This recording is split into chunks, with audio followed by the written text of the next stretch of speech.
چته؟ نکنه گل گم کرده داری؟ امروز ندیدمش. وقتی کسی رو زیاد دوست داری زیاد مزاحمش نشو.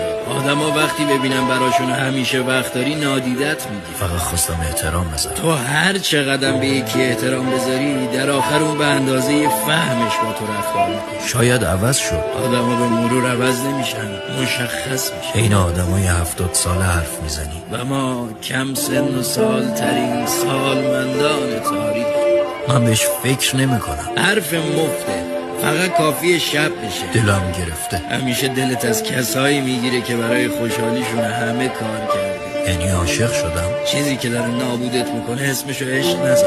عشق اونیه که حالتو خوب کنه. باش حرف بزنم؟ حرف زدن فایده ای نداره. این جماعت هر کاری کنی نمیفهمن. اشکم داره در میاد. غم واقعی گریتو در نمیاره، ساکتت میکنه.